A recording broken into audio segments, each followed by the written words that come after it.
January 6, 2025 was the 80th anniversary of the death of Edith Frank-Holländer, the mother of Anne and Margot Frank. Edith passed in Auschwitz-Birkenau just weeks before liberation.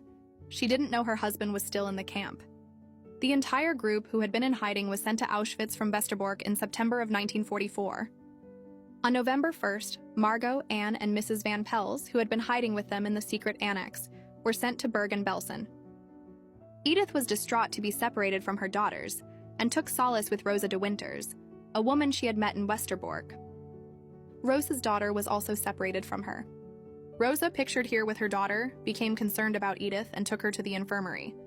Rosa later became seriously ill herself and saw her friend again. She said of seeing Edith Frank, "One morning, new patients came in. Suddenly I recognize Edith. She has come from another infirmary. She is just a shadow. A few days later, she dies, totally exhausted." Some sources have said that Edith was saving food for her daughters. It would be Rosa, who barely survived Auschwitz herself, who would deliver the news of Edith's death to her husband Otto. She wrote of the meeting, "We were housed in a school in Katowice. Mr. Frank was sitting by himself at a long table when I entered. I told him, I don't know anything about the children. They were taken away. And after a while, I told him about his wife. She had died in the bed beside me. Mr. Frank didn't move when I told him. Otto's world collapsed. From that moment on, he had all his hopes pinned on Anne and Margot. Would they still be alive?" Rosa was reunited with her daughter.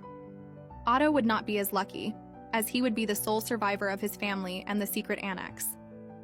Edith Frank was almost 45 at the time of her death. While Edith and Anne often argued, Otto stated that his wife was an amazing mother. He said, "Of course, I was worried about my wife and Anne not having a good relationship.